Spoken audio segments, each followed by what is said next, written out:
اور ہم نے بہت سی وہ بستیاں تباہ کر دی جو اپنی عیش و عشرت میں اترانے لگی تھی۔ اب یہ حصہ ہے جو ہمارے اس پارے کے تھیم کو میچ کرتا ہے، ایک ایک لفظ پہ آپ خود غور کریے۔ عیش و عشرت میں اترانا ہم تو نہیں ہے۔ ایک ہوتی ہے لگژری اور ایک ہوتی ہے ٹرانسگریشن، ریبیلیسنس۔ دلہن اور دلہا کو قرآن کے سائے میں رخصت کرتے ہیں اور پوری شادی میں اسلام کو رخصت کر دیتے ہیں۔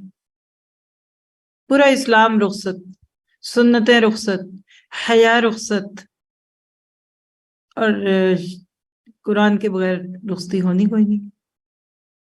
یہ ہے ان کی رہائش کی جگہ جو ان کے بعد بہت ہی کم آباد کی گئیں، اور ہم ہی ہیں آخر سب کچھ کے وارث۔ کیوں غم کرتے ہو مال کا؟ آج کا دن اچھا گزرا ہے؟ الحمدللہ۔ آپ نے فرمایا تیری زندگی میں صبح ہو تو شام کا انتظار نہ کر، شام کا وقت آئے تو صبح کا انتظار نہ کر، اور اپنا شمار زندوں میں نہیں مردوں میں کر۔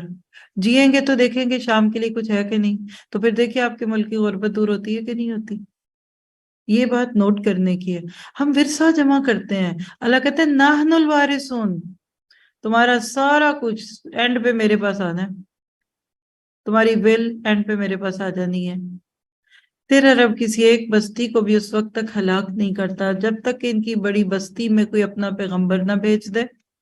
اس سے پتہ چلتا ہے کہ دین کا کام کھلی جگہوں پہ، پرومیننٹ پلیسز پہ ہونا چاہیے، کیونکہ انبیاء کرام ٹاؤنز میں، سبربس میں نہیں آئے تھے، بڑے بڑے میجر سٹیز میں آئے تھے، کیونکہ ایزی ہوتا ہے نا، اپروچیبل ہوتا ہے۔ ذرا سا گلی کے اندر ڈھونڈنا پڑے، کہتے ملا ہی نہیں، جا ہی نہیں سکے، اور وہ فلاں کی نہاری کھانے کے لیے اندرون شہر میں چلے جائیں گے، رن چھوڑ لائن سے جا کر دہی بڑے کھائیں گے، بنس روڈ کی بولے ون کباب کھائیں گے، گلی میں سڑک پہ وہ گاڑی پھنس گئی تو وہاں گاڑی چھوڑ کر رکشہ لے لیں گے، پیدل چلے جائیں گے، جہاں چاہ ہوتی ہے وہاں راہ ہوتی ہے نا۔ تو انبیاء کرام کو ہمیشہ پرومیننٹ پلیسز پہ اللہ نے رکھا کہ لوگوں نے ایک اور بہانہ بنا لینا، ہمیں ملا ہی نہیں۔